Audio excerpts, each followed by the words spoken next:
सुप्रभात प्रिय विद्यार्थियों। आज इस वीडियो में हम आधुनिक हिंदी कहानी के महत्वपूर्ण हस्ताक्षर श्री सच्चिदानंद हीरानंद वात्स्यायन अज्ञे की महत्वपूर्ण कहानी गैंग्रीन के सारांश तथा उद्देश्य के संबंध में चर्चा करेंगे। गैंग्रीन कहानी के सारांश में मैं आपको इस कहानी का सार सरल शब्दों में सुनाने जा रही हूँ। गैंग्रीन कहानी लेखक की मैं शैली में रचित नारी जीवन की संवेदनशील कहानी है। इस कहानी में लेखक ने कथानक की अपेक्षा संवेदना व अनुभूति का अधिक अभिव्यंजना की है। मैं शैली में रचित होने के कारण लेखक स्वयं भी इस कहानी में एक पात्र के रूप में प्रकट होता है। कहानी के आरंभ में दिखाया जाता है कि लेखक मालती को मिलने के लिए जाता है। मालती जो कि लेखक की एक दूर के रिश्ते की बहन है। मालती का विवाह एक डॉक्टर से हुआ है जो पहाड़ी क्षेत्र के कस्बे की डिस्पेंसरी में डॉक्टर है। लेखक लंबे सफ़र के बाद दोपहर के समय मालती के घर पहुंचता है। मालती उसका स्वागत करती है तथा उसमें घर में बिठाकर पंखा भी करती है। लेखक को मालती के घर के वातावरण में अजीब सा शाप में सन्नाटा प्रतीत होता है। लेखक को पूछने पर पता चलता है कि उसका पति दोपहर को 1:30-2 बजे तक घर आता है। तभी उसके बेटे के रोने की आवाज़ आती है और मालती उठकर दूसरे कमरे में चली जाती है। मालती यद्यपि लेखक के दूर के रिश्ते की बहन है, परंतु वे दोनों बचपन से ही साख्य भाव से रहे थे। उनका लड़ना पीटना पढ़ाई लिखाई सभी एक साथ ही तो हुई थी। अतः लेखक बहन की अपेक्षा उससे अपनी साख्य भाव से अधिक मानते थे। लेखक ने मालती को 4-5 वर्ष बाद देखा था। अब वह विवाहित हो चुकी थी, एक बच्चे की माँ भी है। लेखक मालती से मिलकर यह अनुभव करता है कि कैसी छाया इस घर पर विशेषकर मालती पर छाई हुई है। मालती अपने बेटे को लेकर नीचे दरी पर बैठ जाती है। पूछने पर वह अपने बेटे का नाम टिटी बताती है। लेखक द्वारा पूछने पर वह और भी अधिक मां से चिपक जाता है। दोनों के बीच कुछ देर तक मौन छाया रहता है। लेखक सोचता है कि क्या विवाह के 2 वर्ष में ही मालती इतना बदल गई या फिर कोई अन्य अंतर बनाए रखना चाहती है। वैसी स्वच्छंदता जो कि विवाह से पूर्व होती थी वह तो अब नहीं हो सकती, किंतु इतना मौन तो किसी अजनबी से भी नहीं होना चाहिए। लेखक ने पूछ ही लिया कि वह उसके आने से विशेष प्रसन्न नहीं हुई। वह उसकी बात का कोई उत्तर ना देकर केवल हूँ कहकर चुप हो जाती है। लेखक कुछ क्षण बाद देखता है कि वह उसकी ओर देख रही है। जब वह उसकी ओर एकटक देख रही थी, किंतु लेखक ने जब उसकी ओर उन्मुख हुआ तो उसने अपनी आंखें नीचे कर ली। लेखक को ऐसा अनुभव हुआ जैसे मालती कुछ कहने का प्रयास तो करना चाहती है पर कुछ कह नहीं पा रही, जो उसे कहने से रोक रहा है तथा उसे वहाँ से वह हटा भी नहीं सकती। जैसे हम अपने किसी बहुत देर से प्रयोग में ना ला रहे अंग को एकाएक उठाने का प्रयास करें तो वह उठता नहीं है। उसमें साहस नहीं था कि उसने जो नारी होने का लवादा ओढ़ा हुआ था वह उसे उतार फेंके। तभी किवाड़ खटखटाने की आवाज़ होती है और वह शीशी को छोड़कर किवाड़ खोलने चली जाती है। उस समय मालती का पति आता है। लेखक ने उसे प्रथम बार देखा था। मालती खाना तैयार करने के लिए चली जाती है। दोनों में कुछ देर तक औपचारिक बातें होती। मालती के पति का नाम महेश्वर है। वह पहाड़ी गांव की डिस्पेंसरी में डॉक्टर हैं और सरकारी क्वार्टर में रहते हैं। वह प्रतिदिन सुबह 7 बजे से 1:30-2 बजे तक डिस्पेंसरी में काम करते हैं। शाम को केवल 1 या 2 घंटे के लिए मरीजों को देखने जाते हैं। उनका जीवन एक बंधे बंधाए ढर्रे पर चलता है। हर रोज एक ही काम, सब कुछ एक जैसा। तभी मालती उन दोनों के लिए भोजन लेकर आती है। लेखक ने मालती से पूछा, तुम नहीं खाओगी या खा चुकी? पति ने कहा कि वह अक्सर पीछे खाना खाया करती है। महेश्वर खाना खारंभ करते हुए लेखक से कहते हैं, आपको तो खाने का मज़ा क्या ही आएगा, ऐसे बेवक्त खा रहे हैं। लेखक ने उत्तर दिया, वाह, देर से खाने पर तो और भी अच्छा लगता है। भूख बढ़ी हुई होती है, पर शायद मालती बहन को कष्ट होगा। मालती ने तुरंत कहा, मेरे लिए यह कोई नई बात नहीं है, रोज ही ऐसा होता है। मालती बच्चे को गोद में लिए हुई थी। वह अब भी रो रहा था। उसके रोने की ओर कोई ध्यान नहीं दे रहा था।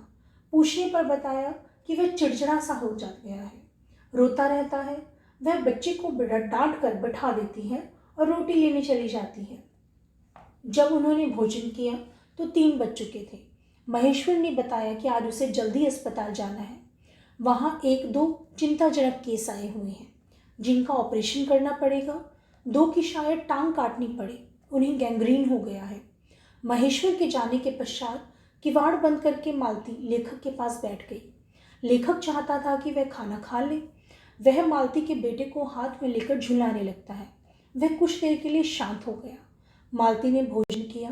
तभी अस्पताल के 3 घंटे खड़के, तब पता चला कि 3 बज चुके हैं। मालती ने बात का विषय बदलते हुए कहा कि यह सब्जी यहाँ पर रोज नहीं आती, नीचे से मंगवानी पड़ती है। 15 दिन पहले जो सब्जी लाई गई थी वही अब तक चल रही है। नौकर का अभी कोई प्रबंध नहीं हो सका है। उस दिन पानी ना आने के कारण मालती दोपहर के भोजन के बर्तन नहीं मान सकी थी, अतः आज रात को भी उसे देर तक काम करना पड़ेगा। लेखक कुछ देर तक मौन रहने के पश्चात अपने पिछले दिनों के लिखे हुए नोट्स देखने लगा। मालती को याद आया कि उसने लेखक से यहाँ आने का कारण तो पूछा ही नहीं। वह बोली, यहाँ कैसे आए? लेखक ने बताया कि वह उससे मिलने आया है और कल लौट जाएगा। यह सुनकर मालती कुछ खिन्न हो जाती है। लेखक को महसूस हो रहा था कि इस घर में कोई छाया घिरी हुई है। अज्ञात रहकर भी मानो लेखक को कोई वश में कर रहा हो।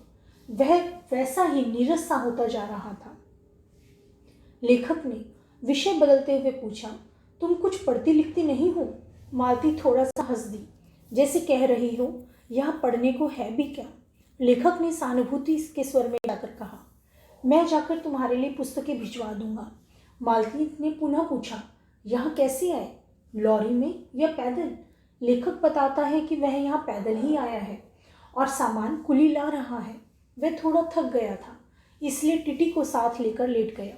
तभी मालती बर्तन मांजने लगी, जिससे एक विचित्र आवाज़ होने लगी। लेखक कुछ सुस्ताने लगा था। तभी 4 बजने का घंटा खड़क उठा। लेखक को अनुभव हुआ कि मालती का जीवन बिल्कुल अनैच्छिक, अनुभूतिहीन और नीरस बन चुका था और यत्रवत अर्थात किसी यंत्र के समान नियम पूर्वक बीतता जा रहा था। अब 3 बज गए, अब 4 बज गए। वह इस अनैच्छिक समय गिनने में ही अपना जीवन व्यतीत कर रही थी।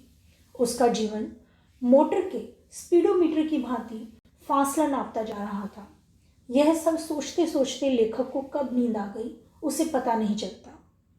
लेखक जब उठता है तो शाम के 6 बज चुके थे।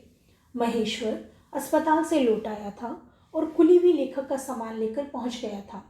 महेश्वर ने लेखक को बताया कि यहाँ के लोगों की लापरवाही के कारण गैंग्रीन बन जाता है और फिर टांग काटने के अतिरिक्त कोई दूसरा उपाय नहीं रहता।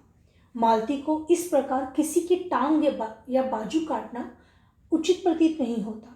महेश्वर ने आकर बताया कि यहाँ कांटा चुभने से गैंग्रीन हो जाता है। लेखक यह सुनकर हैरान हो जाता है। मालती भी बताती है कि आरंभ में तो यदि कोई अस्पताल में मर जाता था तो उसे रात भर नींद नहीं आती थी। तभी नल में पानी आने की आवाज़ सुनाई पड़ी तो मालती बर्तन धोने लगी। महेश्वर और लेखक दोनों पलंग बाहर निकालकर बच्चे के साथ खेलते हैं, किंतु वह रोने से रुक नहीं रहा था। महेश्वर ने बच्चे को मालती को थमा दिया और बताया कि वह आम लेकर आया है, वह उन्हें भी साथ ही धो दे। आम किसी पुराने अखबार में लिपटे हुए थे। मालती उस अखबार को पढ़ने लगी। जब दोनों ओर से पढ़ चुकी तो लंबी सांस भरकर वह उस पुराने अखबार को फेंक देती है और फिर से आम धोने लगती है। आम की बात से लेखक को अपने स्कूल के दिनों की बातें याद आ जाती हैं कि हाजिरी हो जाने के बाद वे स्कूल से निकलकर आम के बगीचे में जाकर कच्ची अम्मियाँ खाते थे। जब मालती नहीं आ पाती थी तो लेखक भी खिन्न मन होकर लौट आता था। एक और घटना को याद करता हुआ लेखक बताता है कि मालती कुछ नहीं पढ़ती थी। उसके पिता ने एक पुस्तक लाकर दी और कहा कि इस पुस्तक के 20 पेज हर रोज़ पढ़ा करो। हफ्ते बाद मैं देखूंगा कि इसे समाप्त कर चुकी हो और ऐसा ना करने पर मार मार कर चमड़ी उधेड़ दूंगा। मालती अपने खेल में कोई कमी नहीं आने देती। वह प्रतिदिन 10-20 पेज फाड़कर फेंक देती थी। हफ्ते के बाद जब पिता ने पूछा कि किताब समाप्त हो गई तो वह चुप खड़ी रही। पुनः पूछने पर बताया कि मैं नहीं पढ़ूंगी, मैंने किताब फाड़कर फेंक दी है। उस दिन उसे खूब मार पड़ी थी। ऐसी उद्धत शैतान लड़की अब कैसी सीधी हो गई है, आज एक अखबार के टुकड़े को तरसती है। अब रात होने वाली थी। टिटी रोने से बंद नहीं हो रहा था। मालती रसोई में एक हाथ से अपने बच्चे को थपथपा रही थी और दूसरे हाथ से कुछ डिब्बे उठाकर सामने रखने लगी थी। उधर वे दोनों रात्रि की और भोजन की और भी ना जाने किस किस न्यूनता की पूर्ति की प्रतीक्षा करने लगे थे। भोजन करने के बाद दोनों बिस्तरों पर लेट गए। मालती पलंग पर मोम जामा बिछाकर टिटी को लेटा गई थी। वह अब सो गया था। दोनों एक दूसरे को थका हुआ बताकर सोने का परामर्श दे रहे थे। 10:30 बजे बहुत गहन विचार में डूबी हुई मालती धीरे धीरे अपना रात्रि का भोजन कर रही थी। उधर लेखक पूर्णिमा की चांदनी रात को निहारने में मग्न था। उसे चीड़ के वृक्ष शांति में राग गाते हुए प्रतीत हो रहे थे। रात को आकाश में चक्कर काटने वाले चमगादड़ भी सुंदर दिखाई दे रहे थे। लेखक को पहाड़ी क्षेत्र की रात अत्यंत शांतिदायक एवं थकान की तपन को दूर करने वाली लग रही थी। लेखक अनुभव करता है कि पहाड़ी क्षेत्र की प्रकृति की सुंदर दृश्य केवल वही देख रहा था। महेश्वर ऊँघ रहा था। मालती प्रतिदिन की भांति बर्तन साफ करके दही जमाने का काम कर रही थी। मालती का जीवन तो रोज की नियत से बाहर जा रहा था। वह चांद की चंद्रिका यह संसार के लिए रुकने वाला नहीं था। चांदनी रात में शिशु कैसा लगता है, लेखक यह देखना चाहता था कि एकाएक टीटी व्याकुल होकर पलंग से नीचे गिर गया और जोर जोर से रोने लगा। महेश्वर ने उसे उठाया और मालती भी रसोई से बाहर निकल आई। लेखक ने करुण स्वर में कहा, चोट बहुत लग गई है बेचारे को। इसे तो चोट लगती ही रहती है, मालती ने बालक को पकड़ते हुए कहा। तो यह बात सुनकर लेखक का मन विद्रोह कर उठता है और वह भीतर ही भीतर सोचता है कि माँ, और वह भी युवती माँ, यह तुम्हारे हृदय को क्या हो गया है जो तुम अपने एकमात्र बच्चे के गिरने पर भी ऐसी बात कह सकती हो, और यह भी अभी जब तुम्हारा सारा जीवन तुम्हारे सामने पड़ा है। लेखक को फिर उसके जीवन पर पड़ी किसी भयंकर छाया की याद आ जाती है जो उसके जीवन का अंग बन गई है। वे उसे पहचान भी नहीं सकते और उसी की परिधि में घिरे जा रहे हैं। महेश्वर फिर ऊँघने लगा था और टिटी मालती के शरीर से चिपककर चुप हो गया था। मालती आकाश की ओर देखी जा रही थी। तभी 11 का घंटा बजा और उसकी ध्वनि सुनकर मालती की छाती किसी फफोले की भांति एकाएक ऊपर की ओर उठी और धीरे धीरे बैठने लगी तथा घंटे की ध्वनि के समाप्त होने के साथ ही मूक हो जाने वाली आवाज में उसने कहा, 11 बज गए। अतः इस प्रकार हम देखते हैं कि गैंग्रीन कहानी में लेखक ने नारी जीवन की प्रतिदिन करने वाली कार्य जीवन शैली की निरस्ता, अनैच्छिकता को प्रकट किया है, जिसमें नारी एक यंत्रवत, एक किसी मशीन की भांति प्रतिदिन अपने कार्य को करती रहती है और उसका जीवन नीरस होकर हर प्रकार के रंग और उत्साह से विहीन हो जाता है। अतः इस प्रकार हम इस कहानी को कह सकते हैं कि इसमें कथानक केवल मात्र एक दिन का है और इसके अंदर लेखक ने बहुत अधिक घटनाओं का भी प्रयोग नहीं किया, परंतु अनुभूति और कल्पना के आधार पर यह कहानी बहुत सुंदर प्रतीत होती है। इस कहानी के उद्देश्य के संबंध में अगर हम चर्चा करें कि इस कहानी का क्या उद्देश्य है, तो हम कह सकते हैं कि इस कहानी में लेखक ने नारी जीवन की प्रमुख समस्याओं को उठाया है कि बचपन में जो मालती बहुत ही शरारती और उदंडी थी, विवाह के पश्चात अकस्मात उसके जीवन में अत्यधिक परिवर्तन आ जाता है। वह एक बंधी हुई लकीर पर मशीन की भांति भावना शून्य होकर जीवन बिताती है। वह प्रतिदिन निश्चित समय पर हर काम यंत्रवत करती है, जैसे सुबह 4 बजे उठना, 3 बजे भोजन करना, रात को 11 बजे तक बर्तन मांजकर सो जाना तथा बच्चे को सदैव अपने साथ रखना। इसके अतिरिक्त उसके जीवन में जैसे कोई विषय ही नहीं रहा। अतः हम कह सकते हैं कि प्रस्तुत कहानी में लेखक ने नारी जीवन की भाव शून्यता तथा यत्रवत काम करने वाली जिंदगी का उल्लेख किया है और इस कहानी में लेखक को अपने इस उद्देश्य में सफलता भी मिली है। इसके अतिरिक्त यदि हम कहें तो लेखक ने डॉक्टर महेश्वर के चित्रण के माध्यम से दूर पहाड़ी क्षेत्र के जीवन की कठिनाइयों की ओर पाठक का ध्यान आकर्षित करने का प्रयास किया है, जिसमें कि लेखक सफल हुए हैं। उन्होंने रोजमर्रा के जीवन की वस्तुओं व आवागमन के साधनों की कमियों की ओर भी पाठक का ध्यान आकृष्ट किया है। अतः हम कह सकते हैं कि गैंग्रीन कहानी लेखक की प्रमुख कहानियों में अपना एक स्थान रखती है।